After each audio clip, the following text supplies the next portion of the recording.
Well, good morning, good afternoon, and good evening, because we are joined by participants tuning into this webinar from around the world. Welcome to this Chatham House webinar on tech sector engagement with Civic Space. What's the business case?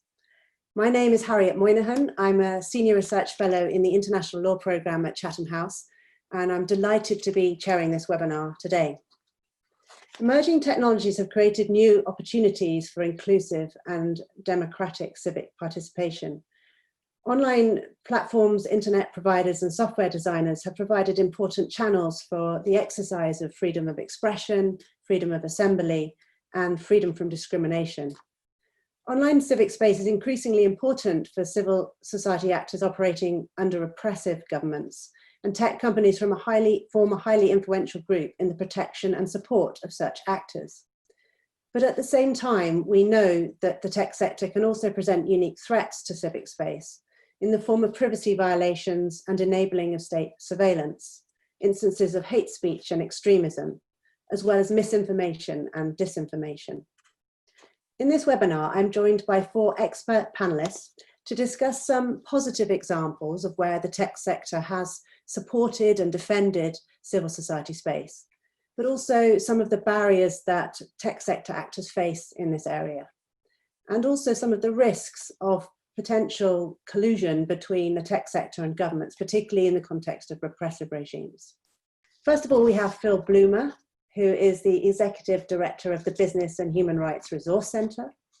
We also have Zoe Dame, Business Program Manager with Microsoft. I'm delighted also to introduce Malavika Jayaram, Executive Director of Digital Asia Hub in Hong Kong and Faculty Associate at the Berkman Klein Center for Internet and Society at Harvard University. And finally, we have Angela Lungati, Executive Director at Ushahidi, a global non-profit tech company that builds tools for democratizing information, increasing transparency, and lowering barriers for individuals to raise their voices. So our speakers today provide a wealth of expertise from around the world in different regions. I'm really looking forward to what they've got to say. I'm going to start with Phil, so over to you, Phil. Thanks very much, Harriet, and thanks to Chatham House as well. Very kind. I wanted to start really by saying, the tech sector demonstrates each day in millions of lives the emancipatory power of technology, including the expansion of civic space. The sector's innovations and expansions are driving transparency and accountability in governments and markets, creating new spaces for civil society and for civic action that were unimaginable only 20 years ago. Our own organisation, the Business and Human Rights Resource Centre, for instance, would be a shadow of its current self if it wasn't for those extraordinary advances of the tech sector, on which we've come to depend very heavily and deployed mercilessly. The second thing to say, though, is, of course, however, like every other business sector, tech also has the power to do immense damage in our societies, communities, and in individuals. The dominance of tech sector in our societies means that harm can be immense if companies fail to act to really hold open civic space with due diligence, with transparency, with accountability. And regarding that civic space, the Resource Centre receives a stream of allegations of abuse really every week regarding tech companies, their role in surveillance or hate speech, misinformation, censorship, internet shutdowns, algorithmic bias to discrimination, etc. And I think it's important to note here, particularly in this current context, that the regulatory desert that the ICT sector has enjoyed has not been beneficial to our societies, nor to responsible companies in the tech sector. In the absence of adequate regulation, naked market forces have driven both domination and concentration, but also a disregard for the so-called externalities, such as the harm to our precious values of democracy, civic space, and human rights. That's not to ignore the laudable efforts of a cluster of leading companies to do much more of the right thing, and we'll come on to that in a minute. But that has simply not been enough to counter the tsunami of evidence of harm that has now been generated into an unstoppable regulatory agenda in the European Union and the United States. That includes competition policy, but also areas of human rights and environment, in order to hold open that civic space. Now, I make this point because this session is about the motivations for companies to do more to support civic space.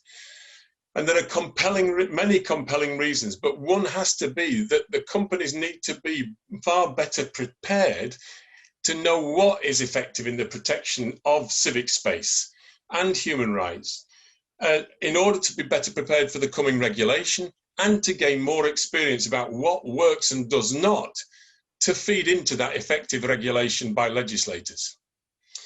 Of course, a second motivation, I'll run through these quickly, but a second motivation has to be investors and the rise of ESG. And that trend has only been reinforced by the pandemic. And the cooperation of organizations like Ranking Digital Rights, for instance, with investor activists is increasing pressures on boards and executives for voluntary action. But enlightened governments are also watching that regarding regulation. A third motivation has to be attracting and retaining top talent. We all know that, Facebook and Google have faced substantial employee protest, leading to a lot of demoralization around the company's transparency, its ethics, and its contracts with military and surveillance companies, alongside the incendiary misinformation that harms civic space. And a fourth motivation from our point of view is reputational risk and public concern. For instance, following Black Lives Matter protests through this summer, many companies have done their first proper due diligence regarding their relationship with security forces and policing and racial justice. Very welcome, a bit late, but nevertheless that's led to, for instance, companies like IBM and Microsoft disengaging from providing facial recognition services. So those things I think are important in terms of the role that companies are taking on civic space.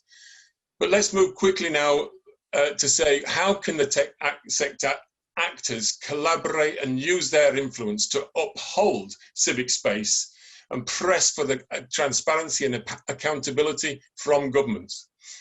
Well, the first is, of course, to walk the talk, to demonstrate your own transparency, your own due diligence, and your own accountability. And I think we'll hear more of this from Zoe, but Microsoft has made significant progress, for instance, in the last 2 years, regarding its disclosure of policies that affect the human rights of their users. Secondly, companies can take practical steps to support those organizations that are on the front line of repression. And I think again there, Microsoft, for instance, and Google has done something not dissimilar, but Microsoft has provided free support to human rights organizations under threat from cyber attack, particularly during this pandemic. But thirdly, and I would argue perhaps most importantly, companies can use their voice and their relationships to advocate on 3 levels. First is to help protect their users and their workers who come under attack. For instance, just like Adidas does in leading the apparel sector when trade unionists attacked on the streets in Cambodia. You can do that collectively through things like the Business Network for the protection of civic freedoms and human rights defenders. Secondly, companies can defend against abusive government regulation. And it's pleasing to hear, at least, that it's reported that Facebook and Twitter are not going along with the government of Turkey's new rules seeking to muzzle social media. But thirdly, companies can play a forward-looking and proactive role in promoting effective regulation to strengthen democracy and human rights, including civic space. That includes obviously Europe's human rights and environmental due diligence law. I'd argue that responsible companies in this sector have everything to gain from that. They gain a level playing field. They gain harmonization of standards. They gain legal certainty. They gain reputation enhancement. And they also contribute to open societies on which we all depend for our freedoms and our dignities, but which companies also depend regarding the rule of law, the absence of corruption, and their own social license to operate. Thank you. Well, thanks, Phil. That was really helpful as a sort of overview of some of the motivations, some positive examples, and then at the end giving up some ideas of what companies can do more. So thank you very much for that really helpful setting of the scene. I'm going to pass over now to Zoe. I think Zoe has some slides, so I'll let you load those up, Zoe. This is always the moment of truth, making sure that you're unmuted and that your slides are working. So hopefully I am being a good representative of the tech industry and you can see my slides. So I appreciate Phil's remarks, and I hope I won't be too repetitive of what he's so eloquently laid out as great context for this session.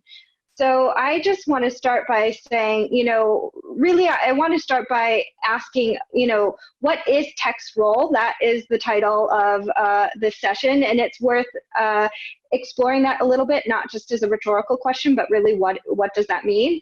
And then I will move into some principles for engaging as tech with civil society, and also principles for multi-stakeholderism. These are types of things that we pay a lot of lip service to, but it's worth digging in and double clicking on what does engaging mean and what does multi-stakeholderism mean. And then I'll just kind of highlight some of what Microsoft is doing in this space.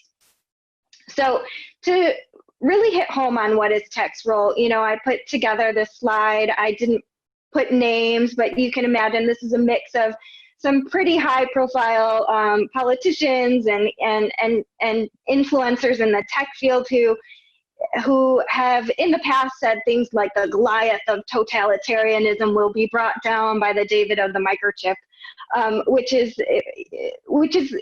the ethos from another era, I would say, and we've seen a million of these types of quotes, and I just think this GIF kind of sums it up. It's a bit quaint. We have all seen how that's played out, and maybe reality hasn't matched the idealism of the 80s and 90s and even early 2000s.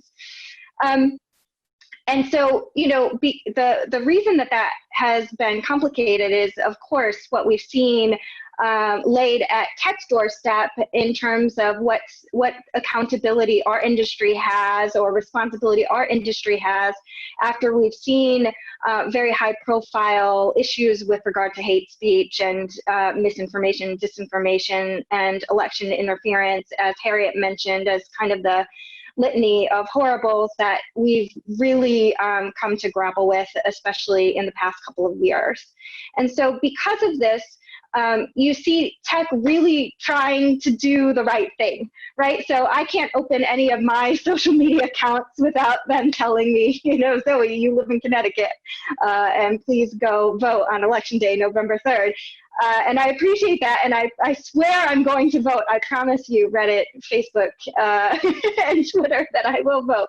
But the question is, for these types of nudges and these types of pushes, I think it is worth asking ourselves, what is tech's role here? On the one hand, you look at big social problems, and you have people saying, tech, come in, contact trace, help us get through COVID. Other people will say, wait, tech, you're only doing this because you want to whitewash your reputation. And, really this is the role for public health and government. Same thing on the other side, elections, tech billionaires, you could do it if you only wanted to. And then on the other hand, you've got people saying, why are we asking tech to do this and shift millions of votes without accountability and without being elected officials, etc. So there is a lot of pressure, I would say, on all sides. And it's worth remembering that a couple of things. One, there is no such thing as neutral design. And so we really need to think, when tech is thinking about civic space and what are our responsibilities, there are some questions that I think are worth asking ourselves as a starting point. So for example, these are questions like, what is true civic mindedness by a good corporate citizen, but when are you really just pushing for virtue signaling, or what is the line between really smart design and kind of soft paternalism? And when we're talking about speech, especially free speech comes up a lot in these discussions. When are we talking about good counter speech? And I'm sorry to lean into an Americanism here, but like the Brandeis doctrine of fighting bad speech with good speech. And when are we really veering into this uncomfortable position of thought police in tech? So that's really, I think, where we need to be coming at a lot of these questions when we either push for tech to be out of the civic space or when we are pushing for tech to lean in more. And so I don't have a magic bullet for all of this. And I'm also, on this august panel with people who have many years of experience, and so I would really welcome their thoughts on this. But I think from my perspective, where we sit, we should really think, one, start with the evidence base whenever we're talking about, okay, should tech be in this big issue, this big social issue, or this big social issue? Like, really, it seems simple to say this, and we all say that we're trying to start with the evidence base, but it really is important to really figure out what the research says before we dive in. Second, and Phil mentioned this, it's worth testing and iterating, and failure is okay, but failure should be baked into your process, in your process of testing, and not succeeding and adjusting and doing that at a testing level then, rather than rolling things out at scale where the impacts, either good or for bad, are, could have really considerable impacts. And then lastly, I would say lean on civil society. That's the whole reason that we're here. I personally think that it's healthy when civil society criticizes tech. It is the sign of a strong democratic order when you have a strong civil society. And so to me, I think when we have tech working on kind of these big social issues, it's healthy to have criticism from civil society. It's a healthy system of checks and balances. And so I don't really see that as a function of a broken system. I think that's a function of a democratic order that is working and helping. And so I for one, really appreciate the considered and thoughtful criticism that we get from civil society as an industry. So in terms of what because I note that I'm the only tech representative on this panel, so I'm going to speak on behalf of my whole industry, if that's all right. But I think what our principles for engagement should be, and I'm sure there are others, but when I am thinking through how to engage civil society, I kind of think through 5 principles. 1, we have to draw a clear line between true consultation and PR. No civil society is window dressing. I think civil society can sniff that out from a mile away. It feels disingenuous and it's not productive. And so that's kind of point number 1. The other thing is that civil society, of course, is not homogenous. And so take an issue like child safety, for example. This is an area where it's important to have the child safety advocates together with the privacy advocates at the same table, because while they're both coming from civil society, obviously it's wildly divergent approaches to the same problem. And so it's worth having everybody in the same place at the same time. Then I'll go through the rest of these rather quickly because they're pretty much self-explanatory. We can't take the criticism personally. It's criticism of the work, not your work. We have to close the loop when we've taken on board feedback, but also when we haven't, and explain why. People are giving you their time, and so it's just good manners to close the loop.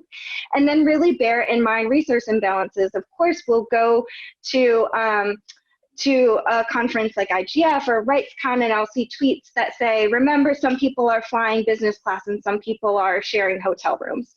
And so I think it's really worth thinking through what are those power imbalances when tech is engaging with civil society in terms of limited capacity, different power dynamics, and perhaps even information asymmetry on both sides. And then Harriet, tell me, do I need to stop?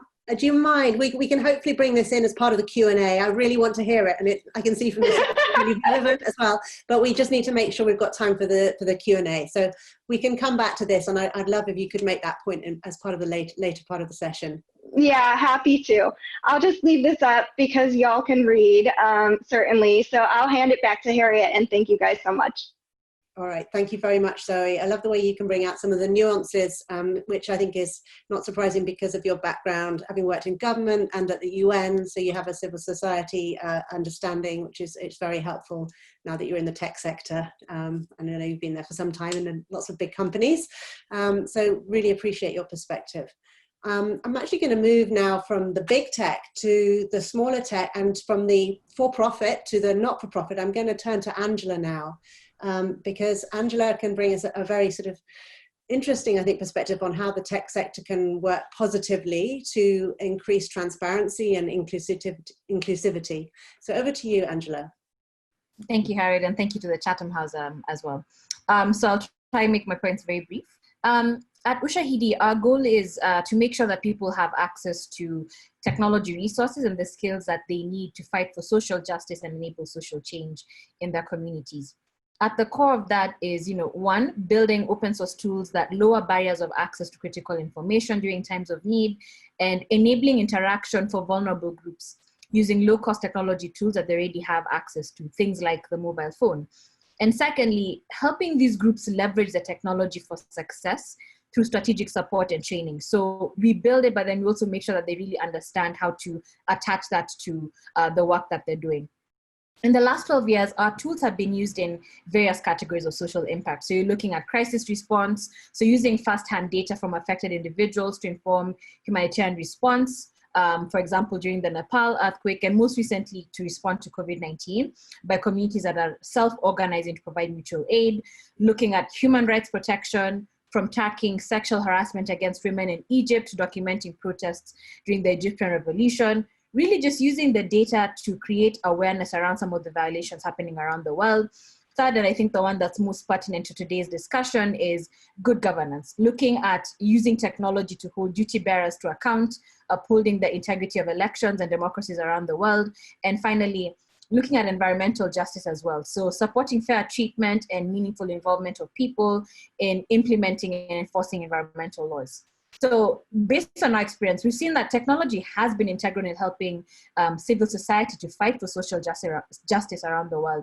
Some of the guiding principles that have been useful for us in our journey that I think the technology industry should also be more mindful of include things like access and affordability, right? Access is ownership in action. And so we really need to be building tools that allow for interaction with data, information, or interaction with technology, regardless of people's financial ability, regardless of their geographic locations or the languages that they speak, right? So there is a duty of care there, or a responsibility on our part to make sure that these tools are affordable, that they're available in multiple languages. If I'm somebody who is a Spanish speaker or I'm a French speaker, that I don't have to, rely on using English as a main language as opposed to using mine.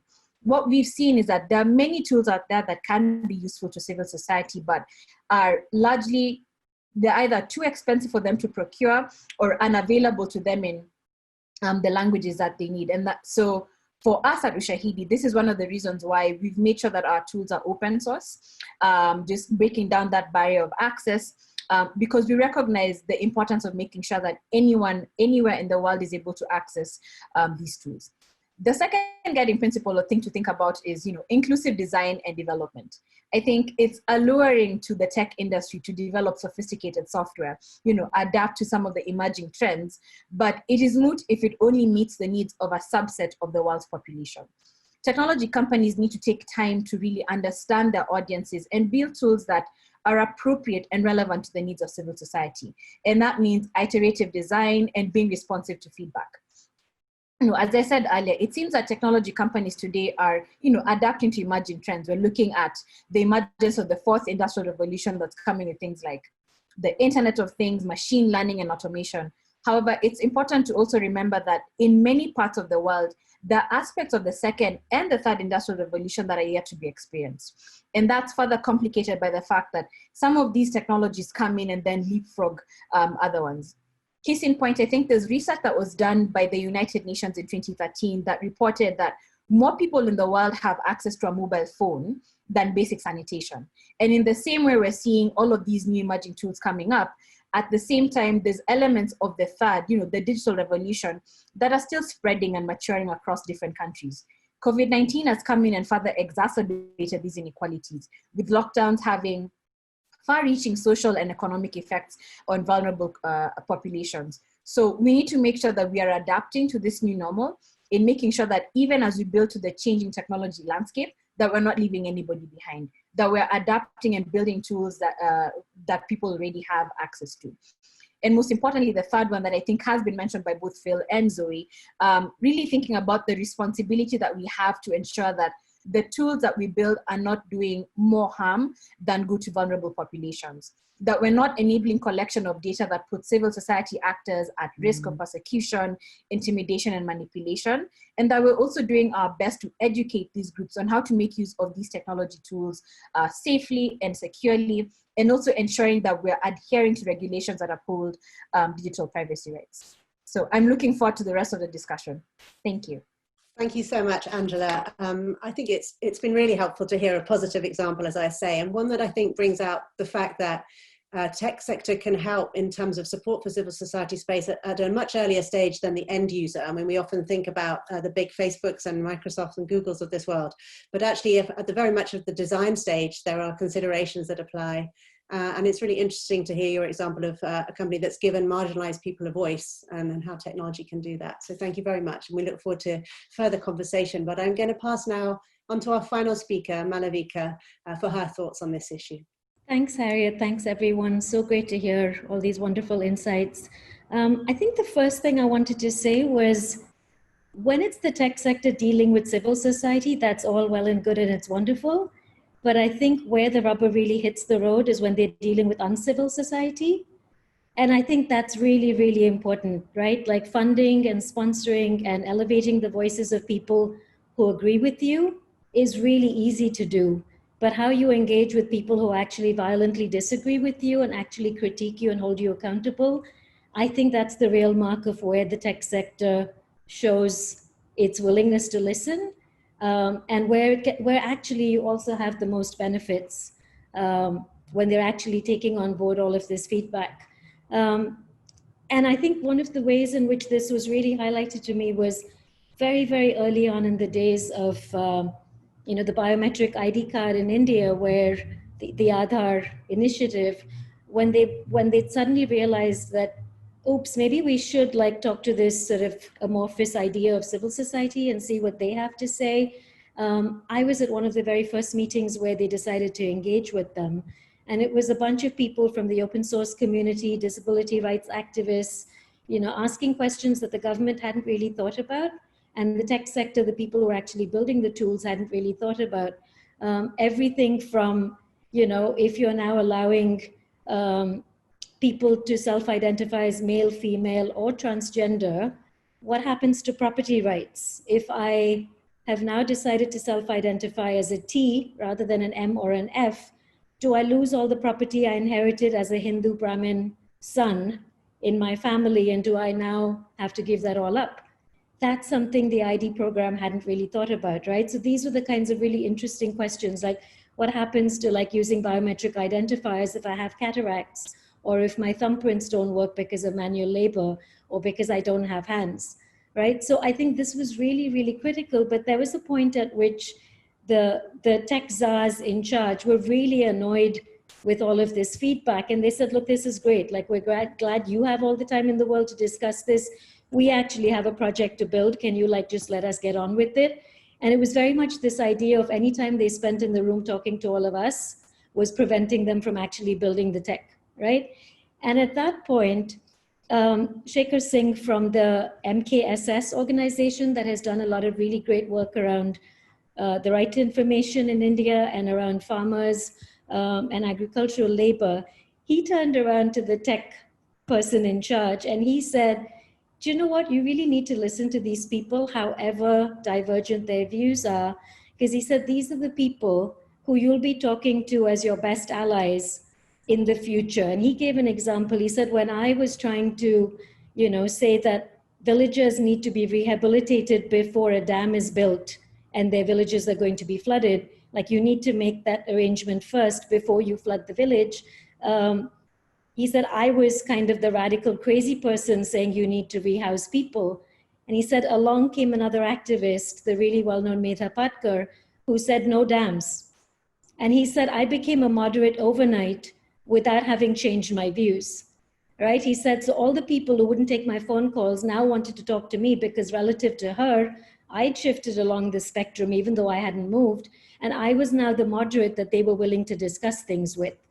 So I think the really big lesson for me there was that if you listen to the people who seem on the really lunatic fringe of a lot of the criticisms, they're the people who will be in the middle somewhere along the line, and they will be your best allies, and they'll help you actually implement and embed a lot of your ideas within the communities that they serve. So I think my initial point was just to really take on board the idea of uncivil society and to not dismiss them, and not to just cherry pick the people and the activists and support the people flying to IGF who are going to, look captured and who are going to say all the right things. So that was the first thing I wanted to say. The second thing was, one of the concerns I have in this space is I almost feel like all of the tech sector and the funders and sponsors in the field especially, just like fashion people decide what are going to be the trends for the year and they have their little cartel going, or all the people decide which Pantone colors are the really trendy ones, you want to have grayish or salmon pink or millennial pink or whatever it is as the colors for the year. I almost feel like they sit in a little cartel in a little smoky room and decide, what are the issues we're going to fund this year?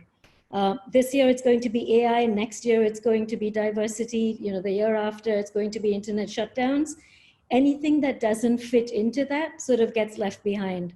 And I think that's a really, really dangerous trend because one, it diverts the attention and the resources of everyone in civil society to scramble to retrofit what they're actually working on into things that look like they could be fundable. You're working on domestic violence, now you're looking at how AI might actually help investigate domestic violence, right? You're looking at hate speech in the offline world, now you're trying to link it to online issues and automation. And I think that could be wonderful and interesting, but I think it also means a lot of the unsolved issues, the infrastructural issues, the backbone, the fact that you don't have privacy legislation, and therefore you can't even begin to think about automation and bias and discrimination without thinking about how data can be used or stored. I think a lot of the really basic elemental foundational issues get left behind when this kind of very trend-focused approach to supporting civil society occurs. And I think a kind of related point is a lot of the really interesting, groundbreaking, radical, fantastic work is happening by people who are extremely new, young, who are not English speaking, who are not working, and who don't have privilege and contacts and networks the way so many of us here do. And they don't get funded in any considerable way because they don't have 3 years of tax returns. They don't have the corporate structure. They don't have the kinds of not-for-profit status that would help them. So I think that's another concern. And I think in the same way that venture capitalists take a pot shot and say, we'll fund all these things and some of them will work and some of them will be terrible, I think if the tech sector also adopted that kind of a scattergun approach to funding things, even the ones that seem really lame and that don't seem to actually meet these criteria, I think that would be really interesting. So I think those are just my few opening remarks. Thank you. Thank you very much, Malavika. I think we've had a really interesting set of comments there, and that set us up very well for the next section of this webinar, which is the Q&A. And I've got a few questions of my own, which I might like to throw in there as well. I can see that people have already started using the Q&A, so do feel free to keep going with that by clicking on the Q&A function. And we welcome comments as well as questions. So please feel free, as I say, to keep contributing, and I'll try and get through as many as I can. I see that we've got one here, for example, for Zoe, which is, I think, a sort of an analogy between the tech sector and the finance sector. The question about tech sector and engaging with stakeholder management and clients, knowing your clients and how they have been onboarded, for example, a bot versus a company versus an individual, and how they use the product. So I wondered if I could put that to you, Zoe, for your thoughts initially. I also had a question for you myself, which you may want to comment on, which was this example of this body that's been set up, the GIF-CT, the Global Initiative to sort of combat counterterrorism, which is a really interesting example, I think, of a multi-stakeholder body with tech companies, set up by tech companies, of course, but now governments and some civil society involved, but other civil society organizations questioning whether or not this is a positive thing. And then the GIF-CT, the body trying to combat online counterterrorism, trying to work to be more transparent. So I'd really welcome your thoughts as well on whether you think it's achieving that, as an example of the tensions, I suppose, between tech sector and civil society organizations. Yeah, I mean, to the first question, I would say, you know, is it just a matter of knowing your clients? Isn't that how you should just simply approach engaging with civil society? I would say yes, but yes, you should just, it's a matter of stakeholder engagement with civil society, knowing them and understanding where they're coming from. I think the question also, to Malavika's point, is that civil society in part is shaped by what the funding landscape is as well. And so sometimes there can be daylight between what civil society is particularly pushing on a particular issue and what your everyday users may want or see as most important. And so it's really important to think of like who are my clients in terms of like where civil society is pushing in very important ways, but also where your actual users may agree with that or actually want you to prioritize somewhere differently. On the GIF-CT, I think that's a perfect example of where tech, don't take it personally, you know, the criticism is there to help make us better. And so the criticism really has been this one of, are you using civil society as window dressing? When are you bringing them at the table? And so I think it's fair to say, you know, what is good collaboration between companies and civil society, between companies, civil society, and governments, and where do we need transparency and accountability? And so that's really where I mentioned, like, it's healthy to have criticism, and we need to get better at closing that feedback loop to say, we've heard you, you know, we've heard what you've said about concerns about unaccountable takedowns related to terrorism, which is a highly contentious content area. And so I'm really hopeful that having a stronger GIF-CT structure, including a full-time staff and really specific substantive working groups where civil society is included, will help get us on a better track there. But it's definitely an area where I think the criticism is welcome and important, and not one that we need to shut off and just hope like, oh, please, you know, will you go away? That's not the approach. Because as I've said over and over, civil society never goes away. And that's the great thing about it. The nature of it, that's a good thing. Yeah. And thank you for addressing that, because it's obviously an issue that's going to carry on, and counterterrorism is such an important but vexed question. So it's really good to hear your thoughts. Phil, there's a question here that I think might be relevant to you. It's a question about tech having a tendency to hire, as it's put, brilliant people from the civil public sectors. Is there a brain drain from the civil space to the tech sector? And if so, is this a bad thing, or does it bring more diversity? And as you're in civil society space, I'd just really welcome your thoughts on that one. And I don't know if you also want to come in on another one that we've had in, which is about, it's picking up on your idea about companies engaging more proactively with regulators to try and help regulators in terms of human rights issues and future risks and trends, and whether there may be sort of some problems within companies with that. I don't know, in-house counsel having reservations or otherwise. Over to you.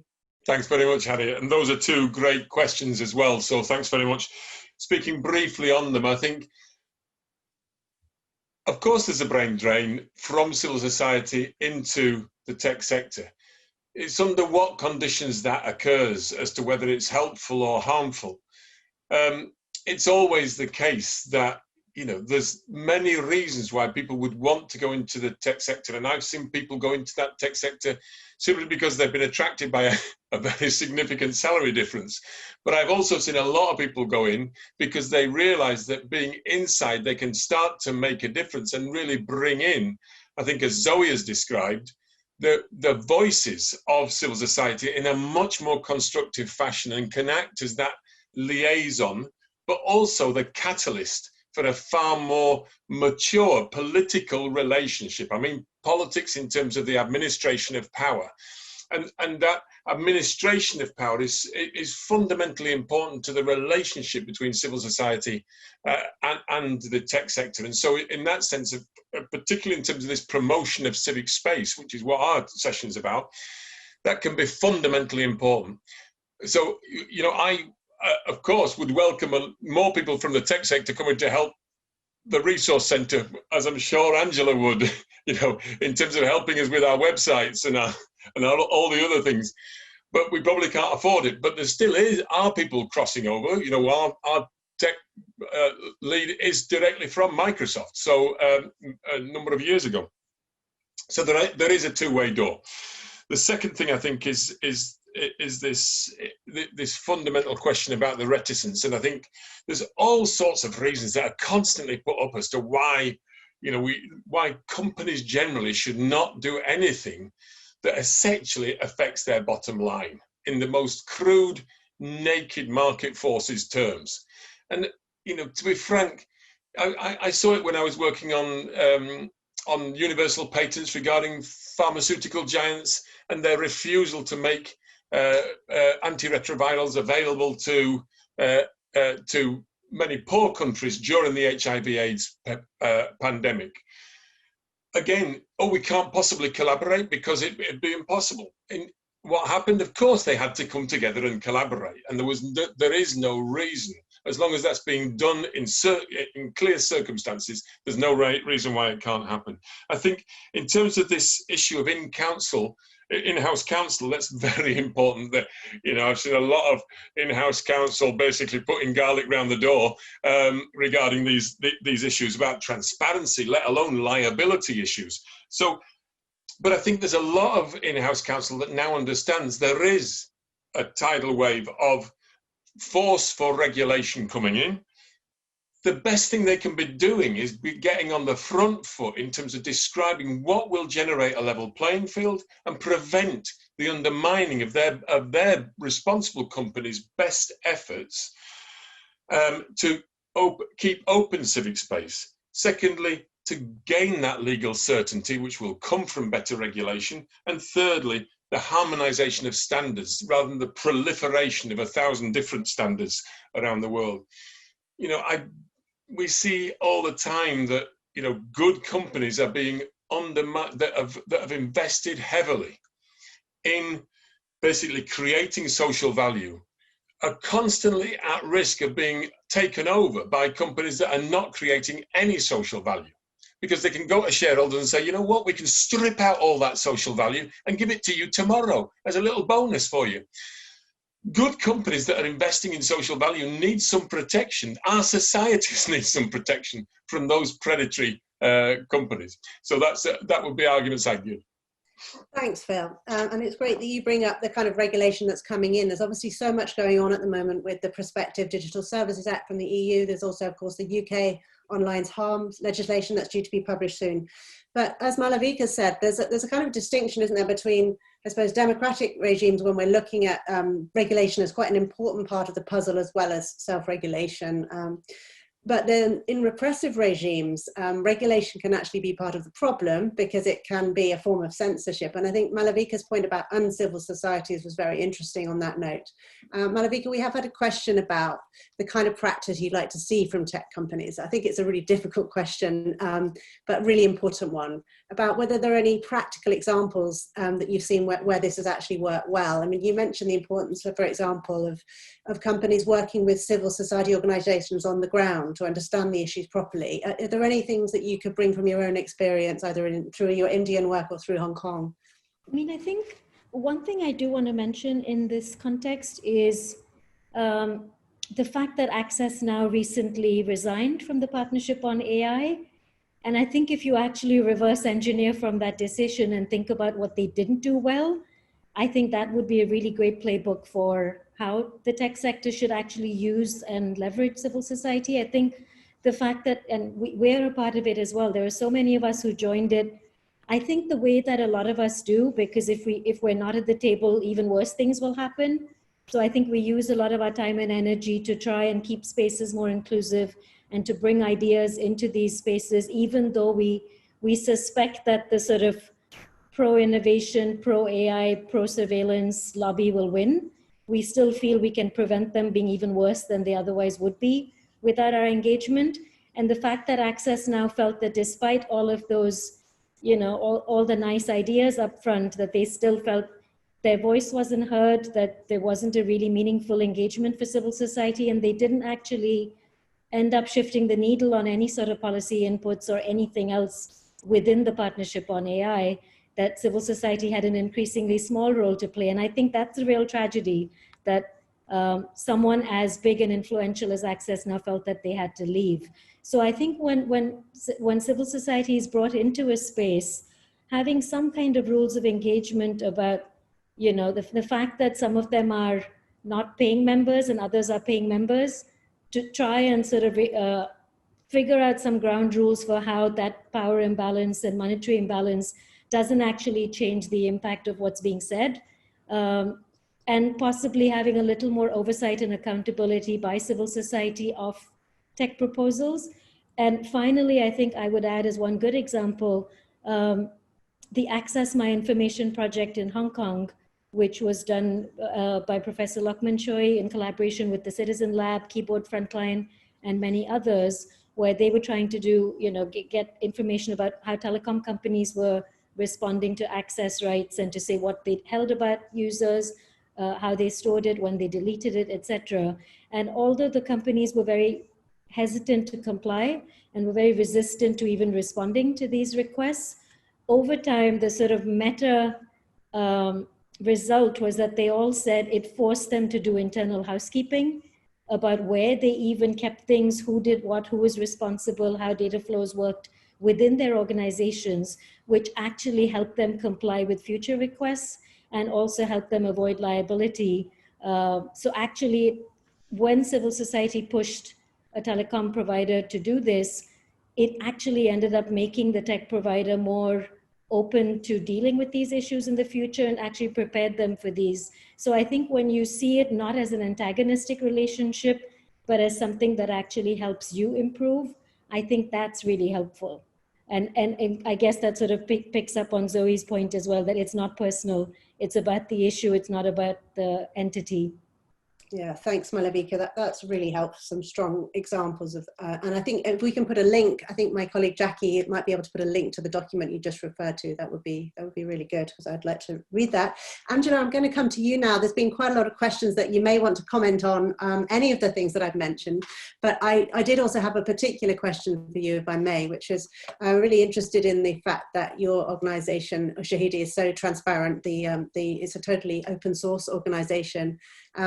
And transparency and the sort of asymmetry of power in terms of information asymmetry is a sort of important feature of this debate, I think, because often civil society organizations don't know enough about the way that tech companies work. We think particularly of things like algorithms that are used to curate the content that we see.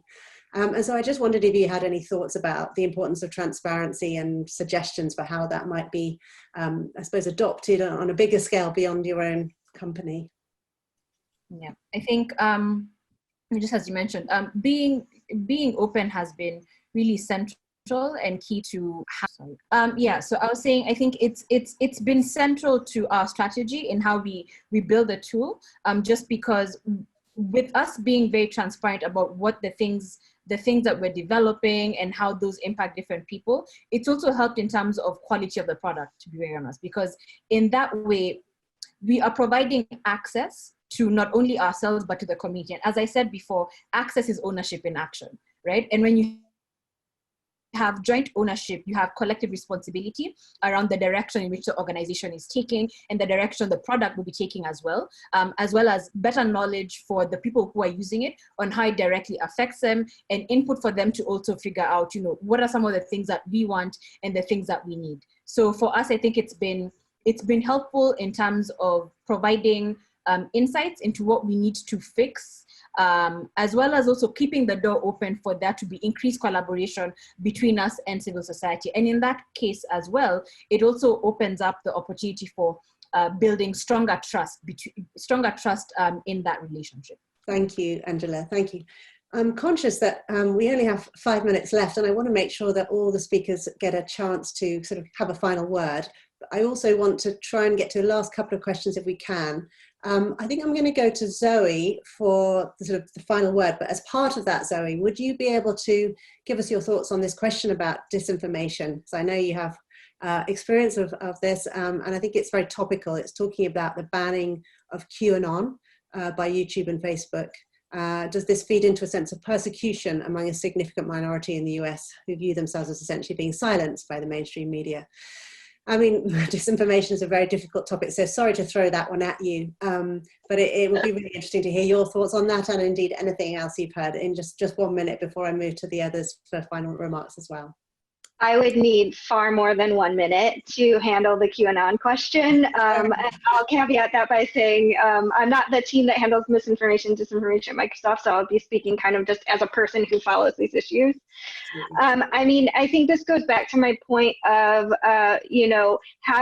it's hard to resist pressure from one side that's saying take down, take down, take down, take down, and another side that's saying don't forget false speech is protected speech, human rights, free expression, but be responsible.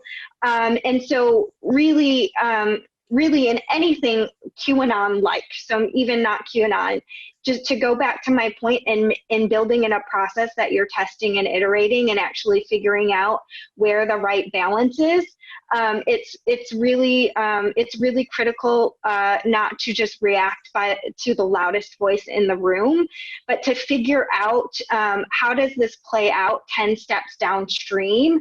If we block a certain group, does that mean that they ironically get amplified more?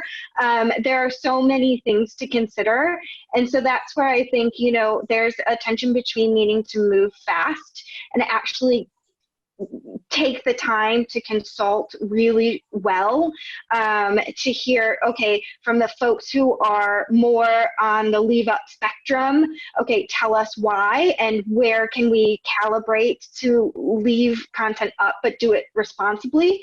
And conversely, on the takedown side, okay, tell us is your goal really to take them down? Is your goal to counterbalance the bad, harmful effects that are happening? Because the response might not actually be takedown. It might be something slightly different, like an informed treatment. And so really questioning, what's your goal? Is your goal really leave up or take down, or is your goal something else? I think is helpful. Thank you, Zoe. Thanks a lot.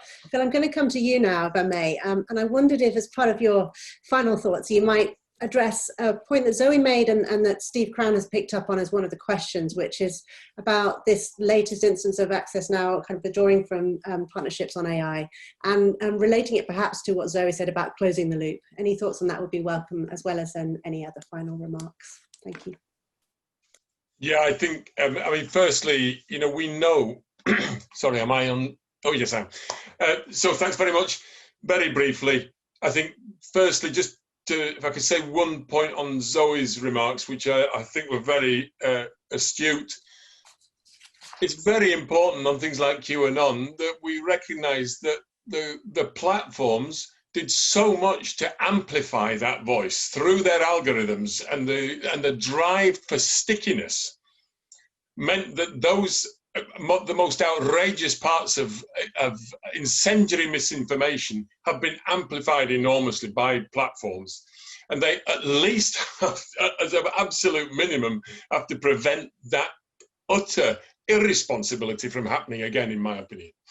The second thing, because of the damage that it does to democracies, to civic space, and to our human rights. going back to that issue of multi-stakeholder initiatives, I think the description that Zoe gave in terms of the key issues that are necessary for a constructive multi-stakeholder initiative were vital. Closing the loop is fundamental to that. Also making sure that it's about action, as Zoe said, and not a talking shop. Most of us are sick of being involved in multi-stakeholder initiatives that are simply talking shops, and there have been many cases where we've had to pull out because it's just, everybody's extremely busy and we don't have the time to put that in unless it's really going to deliver something that's useful to vulnerable people who are facing the kind of threats that we've been discussing today. Thanks, Phil. That's very, very, very fair of you. I'm going to go to Malavika now, and then Angela for a quick one. Well, probably 30 seconds, Malavika, if you can. I think my closing remark is, for all its faults, we really need the tech sector, especially in Asia, because Asian philanthropists are really hesitant to fund anything that has the word human rights attached to it. Anything that looks like it could be pro-democracy is immediately looked at as foreign interference. So I think while we're in a very, very sticky place when it comes to who can actually support our work, the tech sector is often the one that bails most orgs out. So I think that's a very constructive relationship. They're the ones who get people to go to IGF. They're the ones who fund all kinds of other work. So I think it's kind of, damned if you do, damned if you don't. But I think it's also a question of threat modeling, because in countries where your government is the one that you're most afraid of, a foreign tech company, for all its faults, might actually be the safest option you have to host your conversations and your really, really difficult correspondence. So I think there is that as well. Thank you. Very much, Malavika. And finally, Angela, over to you. All right, thank you. So I think I'll just, build up on what Malavika has said. I think there's definitely a case for the tech industry to support civil society. I think the challenge that I would throw there is really think about the best way of supporting civil society. And what that will mean is sometimes we have to get out of our comfort zone and really put ourselves in situations where we really understand what drives them, exactly what their needs are, even if that means that we need to shift and adapt the way we're building things or the way we think about it. Thanks to you all. I would like to thank all the panelists very much. It's been so interesting. It's tantalizing that we don't have enough time to cover all of the questions and to carry on. But what I would say is that this is just one of a series of events that we're hosting as part of a big initiative on private sector support for civil society space. And while today we focused on the tech sector, we're actually looking at multiple sectors. And we're going to be publishing a report which reflects the key insights from the number of events that we've held on this issue. That report will come out in December. It will be available on our Chatham House website, so do watch this space. Final point, if I may ask for you to fill in a survey at the very end, if you possibly have time. It's just 1 minute of your time. We'd be really grateful for your feedback, because it helps us to shape further events, including on this initiative. So I will now bring the event to a close. Thank you so much for dialing in, and thank you again to the speakers for their remarks.